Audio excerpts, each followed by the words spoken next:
tomato and tomato. Okay? People often say, oh no, you can't use student growth, it's not value added. That is nonsensical. That's nonsensical. Okay? Because the two are so tightly related, it just does not make sense to make that claim categorically that one is correct and one is incorrect. Okay? Value added is a catch-all term. It encompasses a lot of different things. Okay? The idea is that we're measuring teacher performance based on student growth. Okay? And importantly, we're trying to do that relative to other students that are similar in the population that we're examining. That is, we're not saying that every kid should grow exactly the same amount. We're trying to set benchmarks that are appropriate for students. Okay? Because we know that students come in often at very different points in their learning trajectories. Okay? Student growth percentile is a bit more specific, but it still can mean various things. There isn't just one formula for student growth percentile. The key element here that distinguishes student growth percentile from some of the other things that people have used in research is the use of percentiles.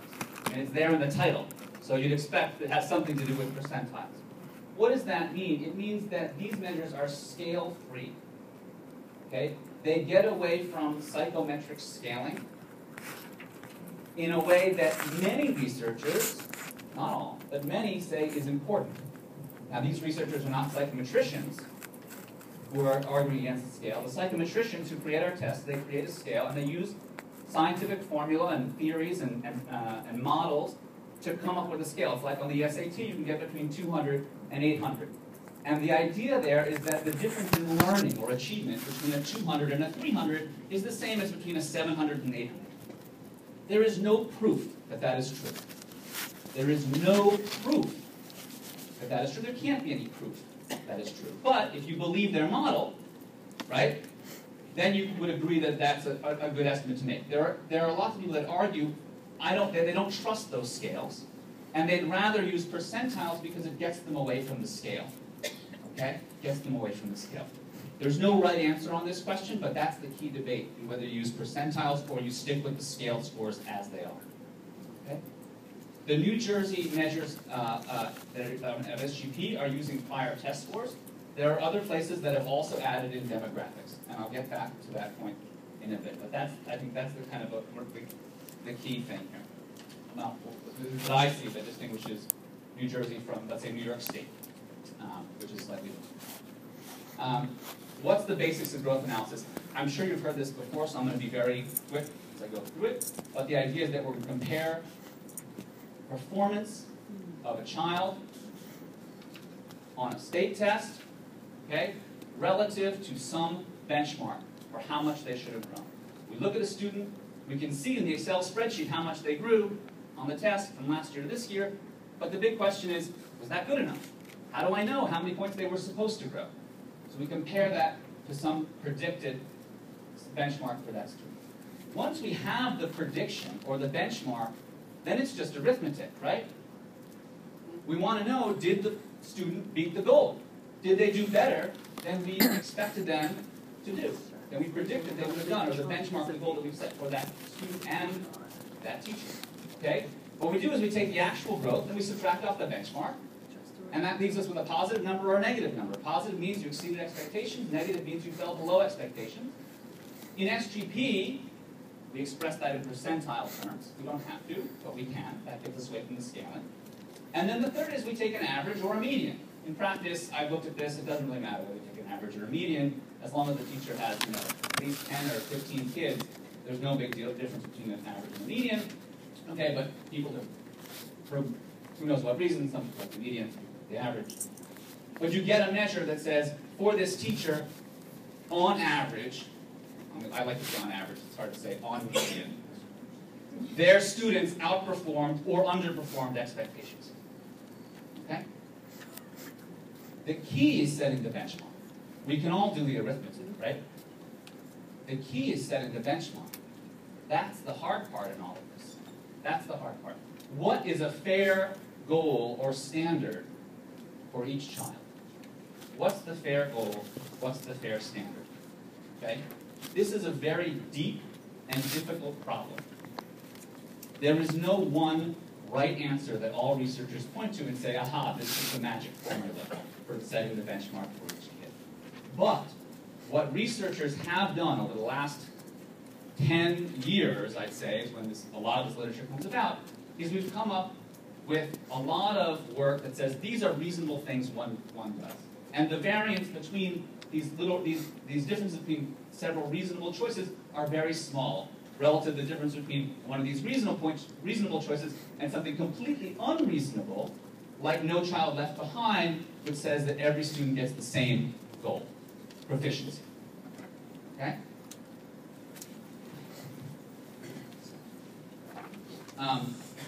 The most important thing in all of this is past achievement history. If you want to set an accurate or reasonable, fair benchmark for student growth, you need to have information on that student's learning trajectory as they come into your classroom.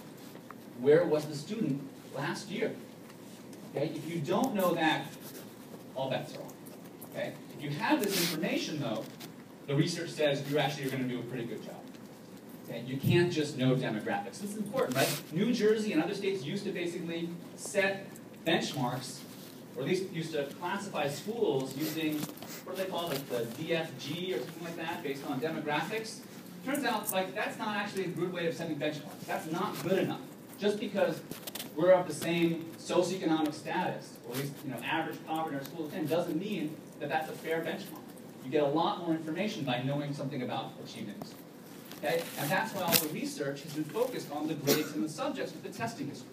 So what I'm going to show you later is research on using math and English scores in elementary and middle schools. Well, that's where we have the tests. Okay? That doesn't mean you couldn't do this elsewhere, but that's where we have the data to do it. Okay? And because of issues with the test scaling, both SGP and other variants in value added, we use very flexible methods to make sure that the scaling isn't driving our results. Okay? Now, what about that information other than prior achievement? Okay? You could use that in setting predicted growth, right? Setting the benchmark for each kid. Does that student have a learning disability? Is that student living in poverty as measured by free lunch? Are they an English language learner? What's the composition of the classroom or the school that they're in? You could put all those factors in to try to set what you think is a fair standard for students and thereby teachers or thereby the principal of the school to meet. Okay? In practice, these additional controls have very small effects on growth. It's the past achievement history that is the workhorse in all of this. The rest of it is window dressing. Okay? I'm not going to say it won't show up as statistically significant in a regression. Okay? In a huge data set like New Jersey or New York State, or even where I've done a lot of work in New York City, okay, you will find some small role for these factors in making adjustments, but their power or their importance pales vastly in comparison to knowing something about prior achievement. Okay? And more importantly, very importantly, whether these controls improve the benchmarks in a fair way, okay, it depends on how teachers sort themselves across schools. Okay? So let me give you an example of that. This is Kirabo Jackson. I like to call him Bo Jackson. He knows a lot of stuff. Okay? He's a researcher at Northwestern University. Okay? And this is a paper that he's done on teacher sorting. So researchers find that in high-poverty schools tend to have teachers with lower qualifications. Okay? Teachers tend to leave schools with low-achieving or minority students, particularly if there are vacancies at schools with higher achieving students. That is, teachers don't seem to like teaching poor, minority, low-achieving kids. But he was not satisfied with this observation, this anecdotal observational type of research. He wanted to do a much better study of this topic. So what did he do? He went to the Charlotte Mecklenburg Public Schools. I don't know if you know this, but Swan versus Mecklenburg was the key Supreme Court decision that led to busing as a means for integrating public schools throughout the United States, 1971 Supreme Court decision. Okay? Their busing order was struck down, as have busing orders been struck down across the country, mostly located in the South. Okay? This is an example of how CMS used to structure their system. So if my laser pointer works, you can see this gray area here and these little gray areas over here. That's one school zone. Okay? What they used to do is they take the kids here that were heavily minority neighborhoods and bust them in and send them to this school in an area that wasn't so heavily minority. Okay, that was their system. They did away with it in 2002. Okay? What did Bo find? He found the teachers all moved. Not all, but a lot. Okay? Schools that experienced a repatriation of black, he operationalized it as black, but you could just as well say poor or low achieving in Charlotte, because that's the reality of what life is like in Charlotte. Okay? Students that experienced a repatriation of black or poor or low achieving students experienced a decrease in various measures of teacher quality. Decreases in the average quality happened for both black and white teachers. It wasn't the white teachers moving away from the black kids only. The highly experienced, highly effective African American teachers also moved away from those schools. Okay? Experienced high scoring and high value added teachers were relatively more likely to leave these schools. That is, teacher sorting is real. It's the first compelling evidence, and I agree, the first that I was really found compelling, that there's a causal relationship between student demographics and teacher quality because of the way the labor market works. It's a reality. Okay. So where does that leave us? Right? I say, look, whether the controls improve these benchmarks depends on how teachers sort. What you do when you say I'm going to control for poverty is you put a thumb on the scale in favor of teachers teaching students in poverty. You say, I know they started from the same place as students that weren't in poverty, but poverty is a signal about how difficult it is to teach that child, and therefore I want to put my thumb on that scale. Right? I want to give them a little bit of an extra boost. I'm going to handicap them if you're a golfer. Right?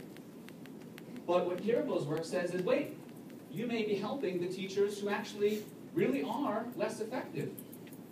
Right? You're putting a thumb on the scale too much. And that is another deep question. Right? It is unclear whether by doing that, by including those extra controls, you're putting your thumb on the scale in a way that makes it level and fair, or you're putting on your thumb on the scale so hard that you're actually tilting the thing away and making it harder for truly effective teachers to distinguish themselves when they don't have those students. That's a deep question that I don't think there's any perfect way to answer.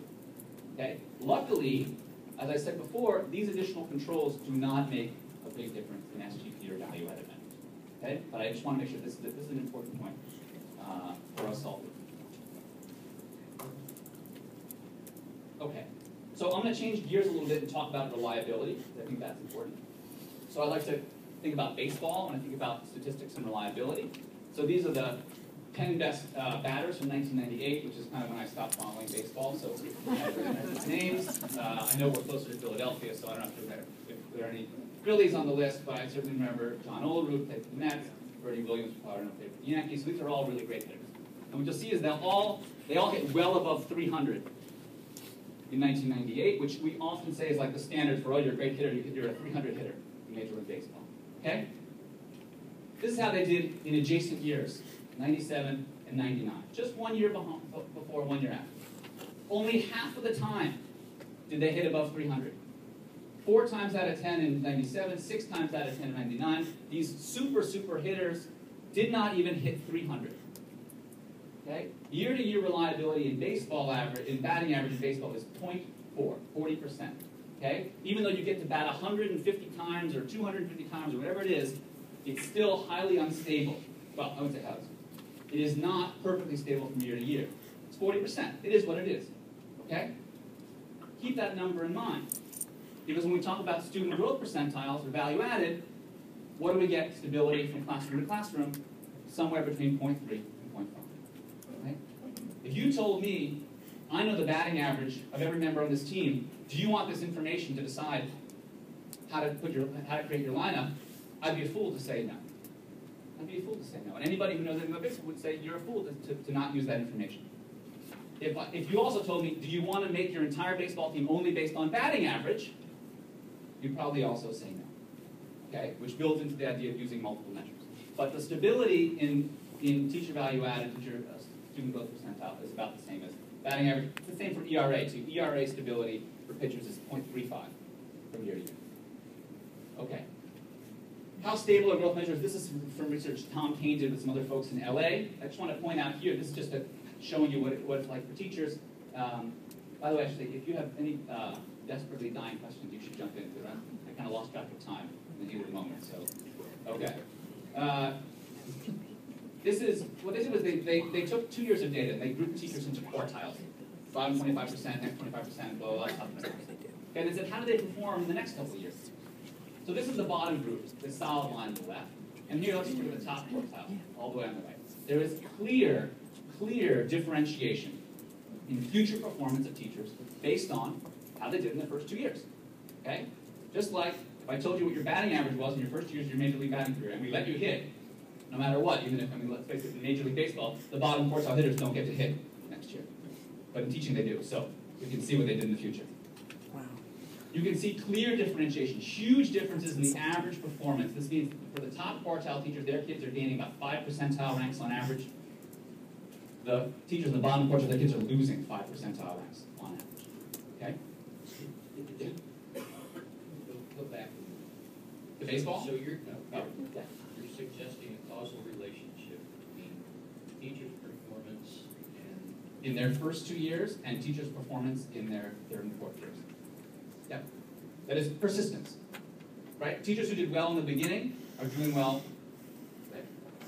Okay? Whether they're doing well for spurious reasons, we don't know. But I'm going to get back to that point, right? Which is, do we think that something has something to do with the teacher, or does it something to do with the kids that we assign them? Right? But all I'm saying is that the teachers who perform poorly in the beginning, if we look later, they're also low performing. Now, there are a couple teachers out here who did badly in their first 2 years who are doing a little bit better than average in years 3 or 4, which means one of two things. Either they got unlucky in their first 2 years and they really are a decent teacher, okay? Or they're really a bad teacher and they got lucky in year 3, right? We can't distinguish between those two hypotheses. They're both equally valid. But if you look at the fraction of teachers in the bottom quartile who are even just anywhere above average in years 3 and 4, it's like 5%. So it means 95% of the time the teacher really was, in the future they still continue to perform below average. Just like for the top quartile, almost all these teachers are hitting the ball out of the park. Yeah, there's a few people who aren't, which means either they got lucky in the beginning and they really weren't that great, or they got unlucky in years 3 and 4. Okay? So you're suggesting a 5% margin of error. What's an error? There's an error. Discrepancy in the theory that this is 100% accurate. There is no performance metric that exists that's 100% accurate in any occupation. Right. Okay, so I don't think that's the standard we should be holding anyway. So let's apply this to practicality. Yeah. If you go out and implement this 100 times, there's a suggestion that you'll draw the wrong conclusion 5 out of 100. Yeah, how about this time? Principal comes to you, I know they don't do this in practice, but let's say they did come to you and say, I got 2 teachers you can give your kid to. One, in their first 2 years, was in the bottom quartile of the state on value added. One, in the first 2 years, was in the top quartile of the state in value added. Your kid can be with either of these 2 teachers. Who do you want? Well, you're assuming that value added is accurate. What I'll argue is 95+% of the time, Unbound. if you cared about, obviously you have to care about the outcome, which is achieving test scores. But if you cared about that outcome, 95% of the time, you would be right if you chose the high value-added teacher. In fact, if that distinction was bottom quartile versus top quartile, you'd be way more than 95% of the time correct. Okay? But a very, very small portion of the time, you'd be wrong. Just like I was saying, who do you want to hit fourth in your lineup for the Yankees next year? The guy who batted 320 or the guy who batted 250? What do you want? 99% of the time, you'll be right to choose the guy batting 320. A couple percentage point of the time, you'll be wrong. Go back to 40%. Yeah, 40% stability. 40% stability. That's right. This is an example of something that's about 40% stable. So it depends on which you're picking.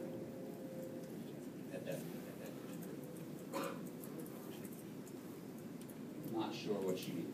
What I want to say is, another way to say it is, think about these people who are in the bottom quartile. How many of them actually are superstar teachers? None, right? None. Some of them are above average, right? So if I pick the guy who hit 180 last year, right? I pick all the people who hit 180 last year. Most of them are still hitting badly the next year. One guy's hitting 250. Nobody's hitting 320. That's not what I'm saying, right? But some of the guys who hit 320 last year, one of those guys is hitting 240.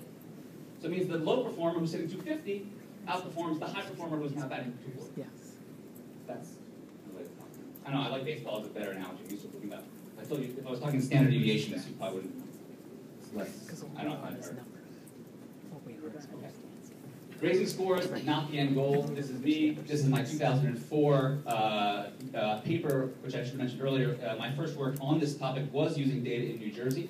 So that's the paper I wrote in 2004. And I have a more recent paper, which Mr. Cerf alluded to, which is with two co-authors. The guy over here, he's a certified MacArthur genius, who have a link to the United States Treasury, where we could look at long-term outcomes for kids in an urban school district. Okay, because raising test scores is not the end goal. I'm going to show you some results of that paper, and then I'll get to some methodology if I have time. You should feel free to call me out. Okay. So in a recent study, we test whether high value-added teachers improve students' adult outcomes. Because, let's face it, that's what we care about. We don't care about the test scores in and of themselves. Okay? We also developed two novel tests for the validity of these measures, and we find no evidence supporting bias arguments. Okay? So this is rates of college attendance. Okay? The x-axis is teacher performance measure based on growth in student test scores, on standardized math and English test scores for elementary and middle school teachers. Okay? The red line is a regression line, and the dots are, each of them represent 5% of our data. This is the percent of students who are in college at age 20. You can see a clear positive relationship. Okay? I'm going to show you by age, those effects by age. So here was that number at age 20. It increases college attendance by about 0.5% on a base of like 36% for our sample. This is an urban school district, so not a lot of higher ed. And we're counting all Title IV institutions. Any kind of Title IV institution, not just a four-year college. Okay? The impacts are biggest between years 18 and 22, but they even have impacts all the way out to the late 20s, right, on whether a student is going to go enroll in higher ed. Okay? Increased labor market earnings. Okay? Again, this is for having a high value added, high student growth performance-based measure teacher in elementary and middle school. This is average earnings at age 28. That's the latest we can get these students because of how old they are. Okay, we have records only for like 2010. Okay, but once you get to age 28, there's a very high correlation between earnings at age 28 and earnings for the rest of your life. Age 22 earnings is not that great of a predictor of lifetime earnings because people are in school, et cetera, et cetera. Okay, and we see clear positive relationship between the teacher performance score based on standardized tests and students' earnings at age 28. Now, what's interesting about this is there's two different, actually, we group students based on whether they're going to a school that tends to send kids to college or doesn't tend to send kids to college. We find interesting patterns. I'll show you that right now. So this is the red line is the low college attendance schools. Schools that really don't send kids to college very often. What you see is that impacts on earnings for those kids are positive at age 20, and they increase steadily through age 28.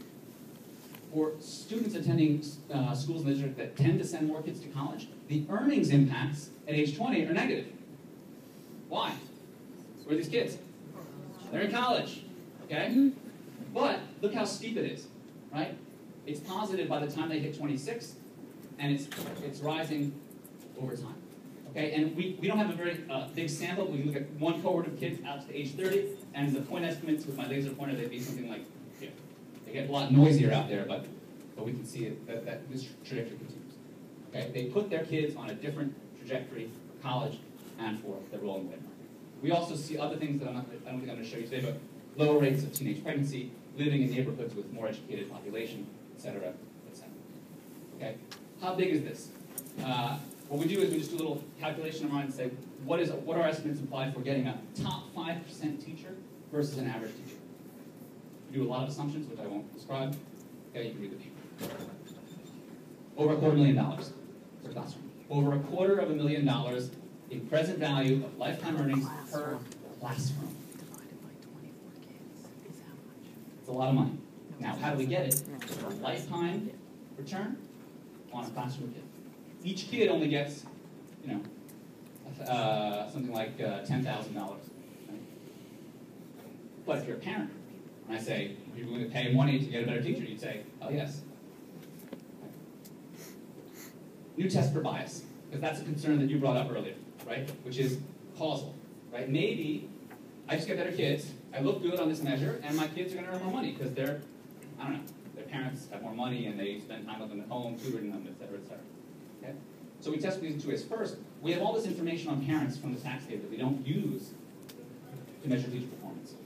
Okay?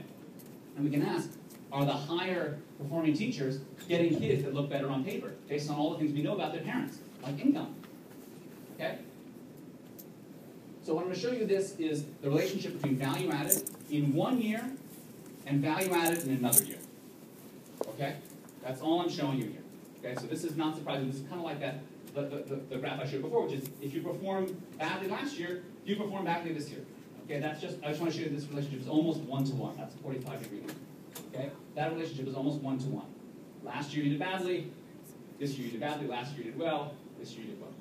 Now I'm going to show you this relationship between value added and an index of parent characteristics. Okay? Income, whether your parents are married, whether they own a home, whether they have 401k savings, everything you can observe in the tax data.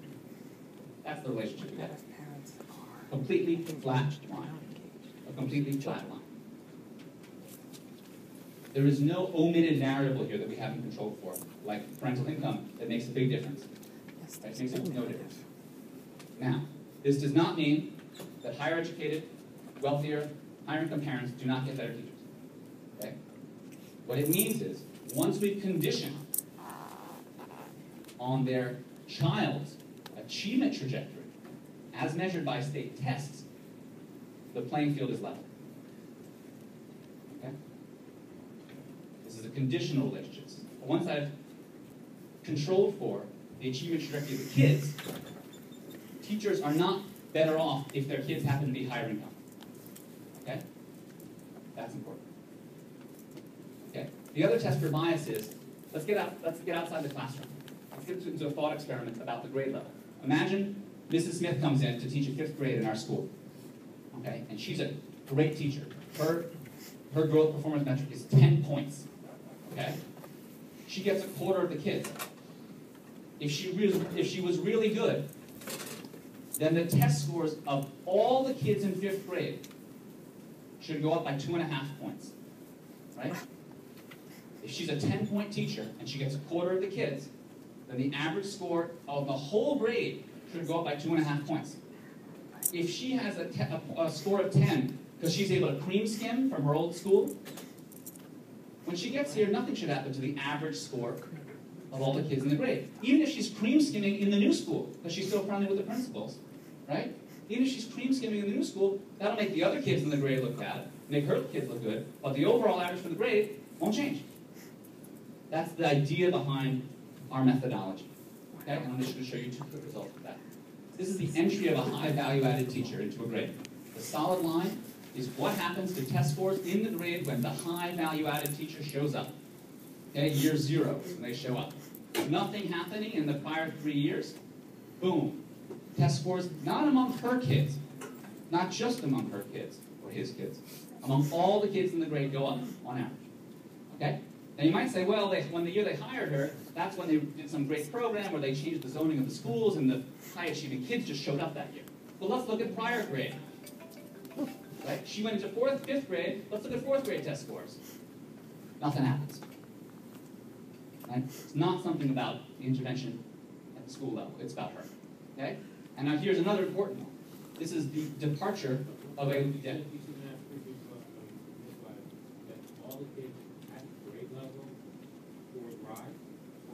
The average test score of the kids in the grade level in which that teacher enters go up. Okay? We don't... Now, I showed you before that based on this evidence, right, the kids in her classroom get 10 points. Right? But you might still be concerned, okay, they got 10 points, but that's because she stole those 10 points from some other teacher by getting all the plus 10-point kids. If that was true, then the average scores across the grade wouldn't change. But what I'm showing you is they go up. And in fact, they go up by almost exactly the amount we would have predicted based on our estimates of her performance from other years. Okay? That's entry of a highly effective teacher. Here's departure of a highly ineffective teacher. Right? Departure of a highly ineffective teacher. I don't think I've described this correct, right? Okay. What's the gold standard? It's to run an experiment. I know you met Tom Payne. okay? Did this big experiment with Bill Gates. I know people have criticized an earlier versions of Tom's study that came out a few years ago, okay? But the newest version that just came out a couple of months ago is the gold standard study, which is a randomized experiment where we actually flipped a coin to see which teachers got which kids. And we said, based on our measures of teacher performance, based on student test scores from last year, how good are those at predicting student test scores growth this year when I flip the coin to see who gets whose classroom, okay? And he gets a straight line, right? He gets a straight line. I mean, I just think there's very little you can do to argue with this, to say, oh, that was just a fluke. It's not a fluke, okay? Now, does that mean that you're always right?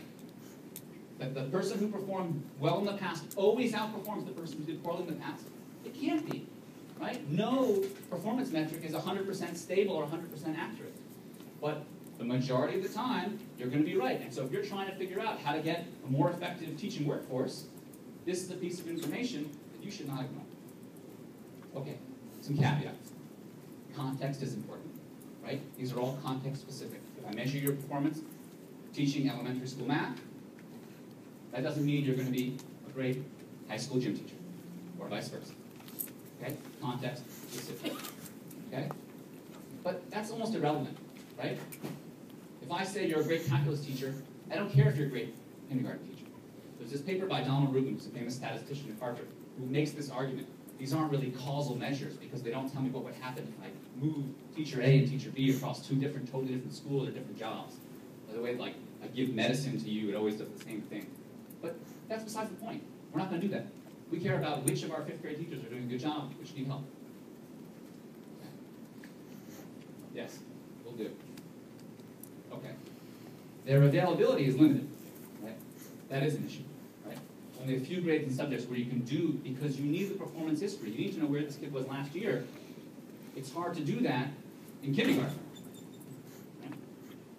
Right? That may change.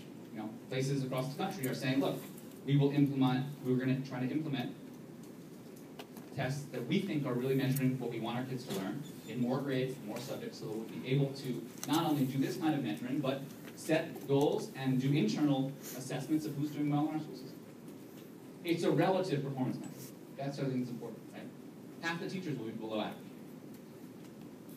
And that is always going to be the case unless you believe your test scale that you're given by the psychometricians with total impunity. And I don't think the evidence out there would suggest that we're able to do that. In New York State, a lot of people complained, test scores went way up across the state. It was because people got used to the tests, they were giving out the test answers from last year, or even the tests got easier. Okay? And I would make an even larger point, which is these tests are very short. People complain about them, okay, but they're not very long tests. 50 questions is not very much to assess all of your learning in 6th grade math. That's what New York State is like. Okay? It's just not all that much. Okay? So we shouldn't expect these things to be perfect, and we shouldn't expect that a psychometrician, when trying to make sure the test is equally hard or equally easy from year to year, is always going to get that job exactly right. And if we don't trust the psychometrician to do that, and we do a student growth percentile metric, we're going to end up with a relative formula, which is good for some things, but wouldn't tell you if everybody in the state is getting better. And it's essentially summative, not formative. It's like batting average. Okay, if I told you your batting average at the end of the year, you'd know if you did well or you did poorly. But it wouldn't tell you how you're going to correct your batting style for next year. Right? It's a performance metric that's summative. How did you do? Not what are the things that led you to do well or to do poorly. Okay? So we have all these other measures. Right? We don't only have batting average when we're building a baseball team. We don't only have student growth when we're measuring teacher or school or principal performance. Okay? And these are a little bit like the yin and yang of performance evaluation. That's what I think about. There's a little yin-yang thing going on. Oh, that's a good analogy. That little yin-yang. Okay. These rely on very specific and easily understood rubrics, right? Rather than any complicated statistical formula. Teachers don't get the statistics behind SGP. I wouldn't argue that they have to, okay? But they will understand the framework for teaching, right? They should understand the idea behind student growth, and that can be communicated. But like whether they understand the regression, who cares? Okay? But they're easily understood. They provide wide coverage of many grades and subjects. They can have absolute performance measures, not just relative. Of course, you have to believe that the evaluators have a good norming system, so they don't change the bar as it goes on. Okay, time goes on, and they can be timely and used for development. Okay, they can also capture other dimensions of teaching besides impacts on student achievement that are important. We don't only care about math and English achievement in elementary school, even though that's what we're measuring. And so we might be able to capture some of those other dimensions using okay? However, and I'm paraphrasing Tom Kane here, classroom practice is only relevant for performance insofar as it affects students. If I tell you I'm a surgeon, I got a great new surgical technique, it's beautiful, it's so elegant, it's wonderful, and everybody dies, you would not want that surgery.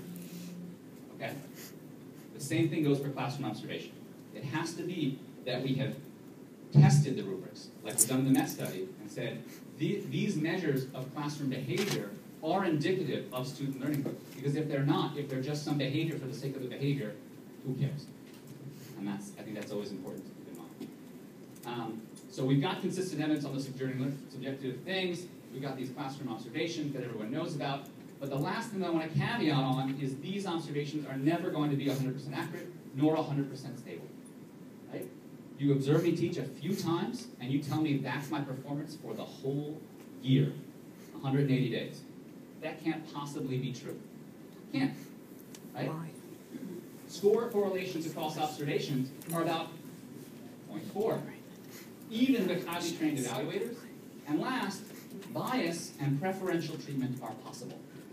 The test score doesn't like you. Okay? But it doesn't hate you either. Your observer might have a personal opinion about you.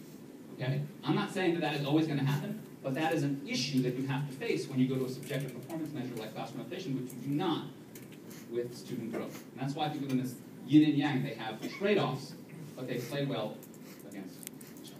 So I'm going to wrap up there. Thank you. Thank you very much. That was Thank you very much.